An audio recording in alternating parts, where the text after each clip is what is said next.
जी नमस्कार। आज हम आपके लिए एक पजल लेके आए हैं। 31 नंबर के खाने हैं। हमारा ये जो कैलेंडर पजल है, उसमें आप गौर करेंगे तो ये जो सारे शेप है, जो सारे पीसेस हैं, वो भी 5 चौकोर से ही बने हुए हैं। जितने भी पेंटोमिनो पीसेस बन सकते हैं, उसमें से हमने 7 पीस को इस्तेमाल किया है।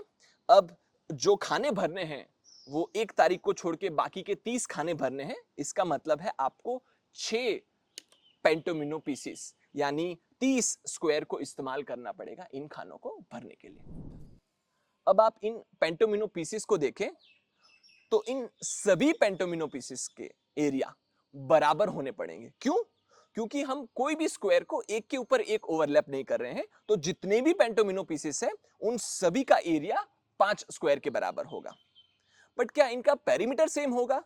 वो जरूरी नहीं है कि अगर सभी के एरिया बराबर हैं तो इनके पेरीमीटर भी बराबर हो। तो चलिए इन पीसेस के हम पेरीमीटर भी गिनते हैं और सबसे पहले हम इन 4 चौकोर से बने हुए ये टेट्रोमिनो पीसेस के पेरीमीटर गिनते हैं। अब ये जो सीधी लकड़ी है, इसका अगर मुझे पेरीमीटर कैलकुलेट करना है तो हम ऐसे भी कर सकते हैं कि गिन लें 1 2 3 4 5 6 7 8 9 10 10 जो है वो इसकी पेरीमीटर है। दूसरा तरीका ये भी है कि अगर मैं ऊपर और नीचे के जो है वो 4 और 4 है वो हो गए 8 और बगल बगल के 2, तो इनका जो पेरीमीटर है वो है 10। इस वाले Z पीस का जो है अगर मैं पेरीमीटर कैलकुलेट करूं तो ये 1 2 3 4 5 6 7 8 9 और 10, इसका भी पेरीमीटर 10 यूनिट है। ये वाले शेप का इसका भी कैलकुलेट कर लेते हैं। 1 2 3 4 5 6 7 8 9 और 10, इसका भी पेरीमीटर जो है वो 10 है। अब ये वाले एल शेप का उसका भी कैलकुलेट कर लेते हैं। 1 2 3 4 5 6 7 8 9 और 10, इसका भी पेरीमीटर 10 है। तो जो चारों शेप थे उनके पेरीमीटर समान आए। अब ये आखिर वाला चौकोन है उसका भी कैलकुलेट कर लेते हैं कि कितना पेरीमीटर है। ये वाला जो स्क्वायर है उसकी 4 बाजुएं हैं और सभी बाजुएं 2-2 यूनिट की है, तो ये कुल मिला के हो जाएगा 2 गुणा 4, मतलब इसकी पेरीमीटर हो जाएगी 8। बाकी के सभी टेट्रोमिनो पीसीस की जो है पेरीमीटर 10-10 आई, जबकि ये जो स्क्वायर है उसका पेरीमीटर अलग आ गया, इसका पेरीमीटर है 8। जबकि सभी का एरिया बराबर है, सभी का एरिया 4 स्क्वायर है, बट ये जो उनके पेरीमीटर है वो समान नहीं है। एक पीस का पेरीमीटर 8 है। चलिए अब इन दोनों 5 स्क्वायर से बने हुए पेंटोमिनो पीसेस का पेरीमीटर निकालते हैं। याद रहे इनका एरिया तो बराबर है, अब हम इनके पेरीमीटर कैलकुलेट करते हैं कि ये समान है कि नहीं है। तो अब आप ये सीधी रेखा में जो 5 स्क्वायर जुड़े हुए हैं, ये जो लकड़ी का पेरीमीटर कैलकुलेट करें तो या तो एक एक करके गिन सकते हैं या तो फिर ऐसे भी कर सकते हैं कि ऊपर और नीचे इस रेक्टेंगल, इस आयत की जो साइड है वो 5-5 होनी पड़ेगी और जो ऊंचाई है वो 1-1 है। तो ये 2 साइड है वो 1-1 हो गई, वो मिला के 2, और ऊपर और नीचे 5 है, तो 10 और 2 मिला के हो जाएगा इसका पेरीमीटर 12। अब ये नीचे वाले पीस का देखें तो इसकी पेरीमीटर हो जाएगी, ऊपर 3 है, यहाँ पे 2 है, वो हो गई 5, 5 और यहाँ पे 2 हो गए 7, ये 8 9 और 10। तो नीचे वाला जो पीस है उसकी पेरीमीटर हो गई 10 और ऊपर वाली हमारी ये जो लकड़ी है, लेटी हुई लकड़ी है, उसकी पेरीमीटर हो गई 12। दोनों के एरिया समान है पर पेरीमीटर अलग अलग है। अब आपके लिए एक सवाल है कि कैलेंडर पजल में इस्तेमाल हुए सारे पेंटोमिनो पीसेस के पेरीमीटर कैलकुलेट करने हैं। उसके बाद यहाँ पे हमने 6 स्क्वायर से बने हुए हेक्सोमिनो पीसेस दिखाए हैं। उन सभी हेक्सोमिनो पीसेस के लिए आपको पेरीमीटर कैलकुलेट करने हैं और देखना है कि सेम पेरीमीटर वाले पीसेस कौन कौन से हैं। अगर आप गौर करें तो सारे पॉलीमिनो पीसेस की पेरीमीटर इवन नंबर होती है, सम संख्या होती है। चलिए तो अब इसको समझने की कोशिश करते हैं। उदाहरण के तौर पे यहाँ पे मैंने एक पॉलीमिनो पीस, एक ट्राइमिनो पीस लिया हुआ है। इसकी अगर मुझे पेरीमीटर कैलकुलेट करनी है तो या तो मैं गिनती कर सकता हूँ 1 2 3 4 5 6 7 8, या फिर ऐसे भी समझ सकते हैं कि ये 3 स्क्वायर से बना हुआ पीस है। तो जितने भी स्क्वायर है, एक स्क्वायर की पेरीमीटर तो 4 होती है, तो जितने भी स्क्वायर हैं उसकी पेरीमीटर में से मैं अगर जितने जितने भी बाजुए, जितनी भी एज जुड़ रही हैं, उनको अगर बात कर दूं, उनको अगर घटा दूं, तो भी मुझे इस पीस की पेरीमीटर मिल सकती है। कैसे? तो जो हर एक स्क्वायर है उसकी पेरीमीटर 4 है और कुल मिला के 3 स्क्वायर है, तो पहले तो पेरीमीटर हो गई 4 गुणा 3, और उसमें से मुझे कितनी घटा देनी है, कितनी निकालनी है, जितने भी एज कॉमन आए हैं। तो एक स्क्वायर की साइड यहां से घट जाएगी, एक स्क्वायर की साइड यहां से घट जाएगी। उसी तरह से जब हमने नीचे वाला पीस जोड़ा तो यहां से एक ये वाले स्क्वायर की साइड घटी और यहां से एक स्क्वायर की साइड घटी। मतलब जब भी एज शेयर्ड हुआ है किसी भी दो स्क्वायर के बीच में, जब भी कोई एक एज कॉमन है दो चौकोन के बीच में, तब तब उतने उतने दो साइड्स घट जाएंगे।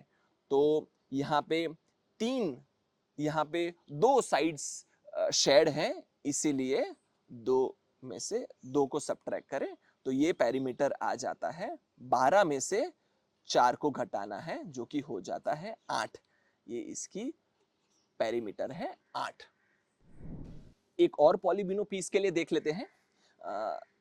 इसकी अगर मुझे पेरीमीटर निकालनी है, इस पॉलीमिनो पीस की अगर मुझे पेरीमीटर निकालनी है, तो हम अगर गिनती करें तो 1 2 3 4 5 6 7 8 9 और 10, इसकी पेरीमीटर 10 है।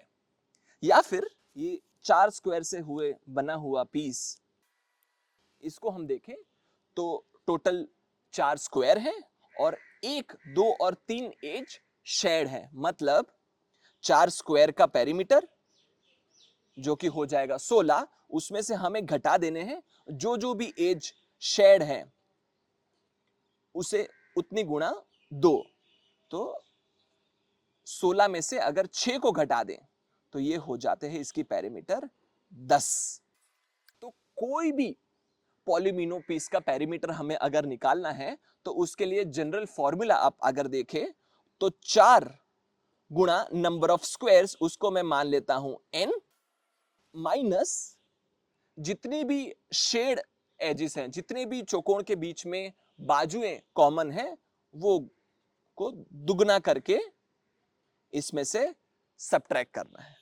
अब आप देखिए ये जो संख्या है वो एक इवन नंबर होगा क्योंकि वो 4 से गुणा है, तो ये इवन है। और जो उसमें से घटा रहे हैं वो संख्या भी इवन ही होना पड़ेगा। क्यों? क्योंकि वो यहां पे हम उसे 2 से गुणा कर रहे हैं। तो किसी भी इवन संख्या, किसी भी सम संख्या में से हम अगर सम संख्या को घटा रहे हैं तो उत्तर हमेशा इवन ही आएगा। इसीलिए सारे पॉलीमिनो पीसेस के पेरीमीटर इवन ही होंगे। अब आपके लिए एक और सवाल है कि इन दर्शाए हुए पीसेस में से, जो कि बने हैं 6 स्क्वायर में से, सारे हेक्सोमिनो पीसेस हैं, किसका पेरीमीटर सबसे ज्यादा होगा? तो एक तो तरीका है कि इनके पेरीमीटर की गिनती करें, या फिर बिना गिनती किए भी क्या आप अनुमान लगा सकते हैं कि किसका पेरीमीटर सबसे ज्यादा होगा? तो जैसे कि हमने अभी देखा था कि इनके पेरीमीटर कैलकुलेट करने के लिए ऐसे भी कर सकते हैं कि 6 स्क्वायर का जो पेरीमीटर है उसमें से जो जो भी बाजुएं, जो जो भी साइड्स कॉमन है उसको घटा दें। उदाहरण के तौर पे जो पहला वाला पीस है उसमें 6 स्क्वायर लाइन से लगे हुए, सीधी रेखा में लगे हुए हैं। उनके बीच में 1 2 3 4 और 5 साइड्स कॉमन है। तो जितनी भी साइड्स कॉमन है गुणा 2, उतना हम 6 स्क्वायर के पेरीमीटर में से घटा देंगे। दूसरे वाले पीस में 1 2 3 4 5 और 6 6 साइड्स कॉमन है, तो जो 6 स्क्वायर के पेरीमीटर थे उसमें से हम 6 गुणा 2 जितना घटा देंगे तो मुझे इस पीस का पेरीमीटर मिल जाएगा। आखिरी वाले पीस में आप देखें तो 1 2 3 4 5 6 और 7 साइड्स कॉमन है।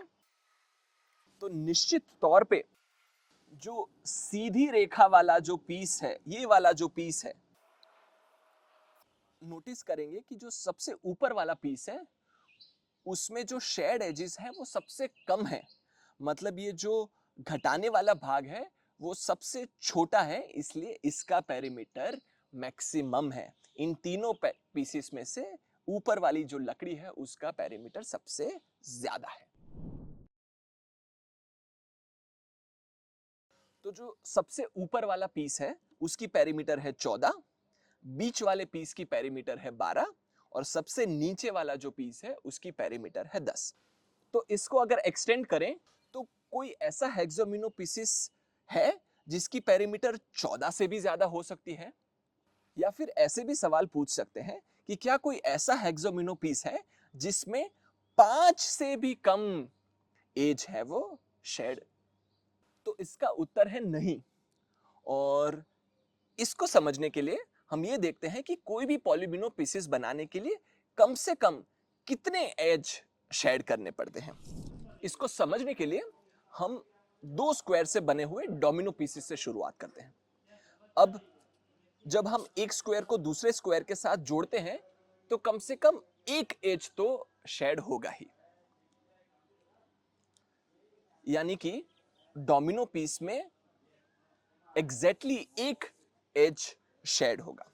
अच्छा, अब ट्राइमिनो पीसेस बनाने के लिए हम तीसरा स्क्वायर इसके साथ जोड़ते हैं, तो या तो मैं इनको सीधी रेखा में जोड़ सकता हूं या तो फिर नीचे जोड़ सकता हूं। अब क्योंकि पॉलीमिनो पीस बनाने के लिए जो स्क्वायर जुड़ता है वो एज से ही जुड़ेगा, तो पहले एक एज शेड हो रही थी और एक और एज यहाँ पे शेड हो रही है। इसका मतलब है कि 3 स्क्वायर से बने हुए ट्राइमिनो पीसेस में 2 एज शेड होंगे ही होंगे, यानी कि 3 स्क्वायर से बने हुए ट्राइमिनो पीसेस में 2 एज तो शेड होगी ही।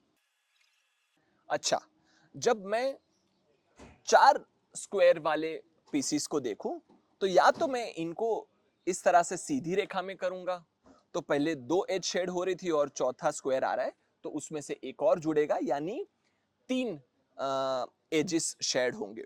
पर इस वाले चौथे स्क्वायर को मैं अगर यहां पे लगाऊं तो आप देखेंगे क्योंकि वो 2 स्क्वायर से एक साथ जुड़ रहा है तो टोटल कुल मिला के 1 2 3 और 4, यहां पे 4 एजेस शेड हो रहे हैं। और यही रीजन था कि इन दोनों पीसेस का आप देखें तो एरिया तो बराबर आ रहा है, दोनों पीसेस का एरिया तो 4 स्क्वायर है, बट पेरीमीटर में फर्क आ गया क्योंकि जब आपने ये चौथा स्क्वायर रखा तो वो 1 के बदले 2 के साथ एज शेड कर रहा था।